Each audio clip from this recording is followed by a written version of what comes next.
Mi nombre es Gabriela Lisbeth Guzmán Sosa. Estudio la licenciatura en Derecho Corporativo en la Universidad Virtual CNCI con matrícula AL 082944. Hoy, 3 de mayo del año 2022, presentaré mi proyecto integrador, exponiendo como primer tema los siguientes conceptos. Primer concepto: el Estado. Es una forma de organización política. Se trata de una entidad con poder soberano para gobernar y desempeñar funciones políticas, sociales y económicas dentro de una zona geográfica. Es decir, la población es la sociedad humana que está establecida en un territorio. El territorio es el área geográfica donde reside la población, y la soberanía significa que el poder o autoridad en un cierto territorio está en manos del pueblo. Segundo concepto: el testamento. El testamento es un acto determinado de una persona, la cual nombra a una o varias personas para disponer de su patrimonio después de su muerte. Tercer concepto: sucesión. Es el proceso de transmisión de los bienes de una persona fallecida. En este concepto existen dos tipos de sucesión: sucesión intestamentaria, que esta regula por la ley, ya que la persona fallecida no hizo testamento. Sucesión testamentaria es la sucesión que reconoce los pedimentos deseados por el fallecido y que fueron descritos en su testamento. Cuarto concepto: constitución. Una constitución es un acuerdo político que se transforma en derechos para nombrar la vida de quienes habitan y transitan un territorio en particular, y del que se desprenden un conjunto de leyes y reglamentos que deben ser coherentes con lo que en ese documento fundante quedó escrito. Tiene 136 artículos, organizados en dos grandes apartados: parte dogmática y parte orgánica.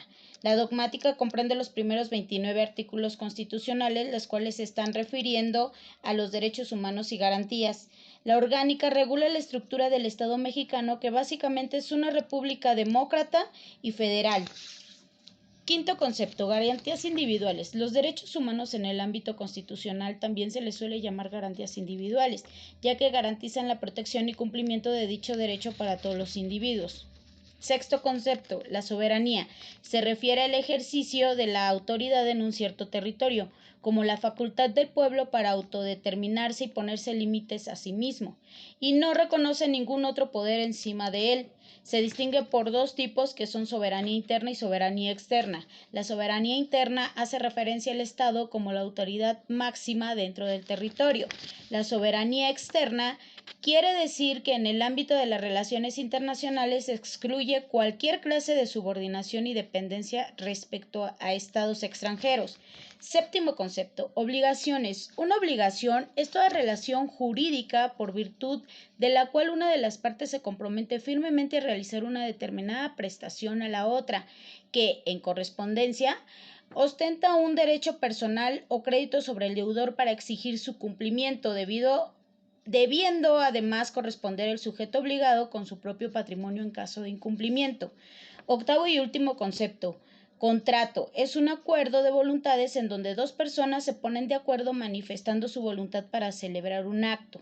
Existen dos elementos de contrato: el consentimiento, que se refiere al libre acuerdo de las voluntades de las personas que celebran un contrato, y el objetivo, que es la cosa del contrato, la cual debe existir en la naturaleza de forma determinable y estar en el comercio. Para finalizar, contestaré dos preguntas. Primer pregunta: ¿en qué situación se puede extinguir la obligación jurídica?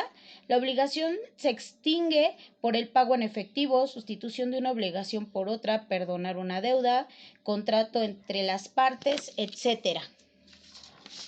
Segunda pregunta: ¿qué situaciones se evitan con la firma de contrato de compra de un inmueble? Se evita el cambio de precio de la vivienda, que se tenga un posible fraude, que no se cumplan las condiciones en que es vendido el inmueble. Menciona algunas situaciones reales en las que no se firme contrato, pero que es importante que se aplique. En la Ciudad de México, la renta de vivienda no siempre lleva un contrato, y sería importante por varios puntos: para evitar una estafa y que el arrendatario no tenga la oportunidad de quedarse con la vivienda; para obligar que cumpla pagos de los daños de la propiedad; para hacer cumplir los puntos expuestos en cuestión de cantidad monetaria y daños de la propiedad. Este fue mi proyecto integrador. Muchísimas gracias.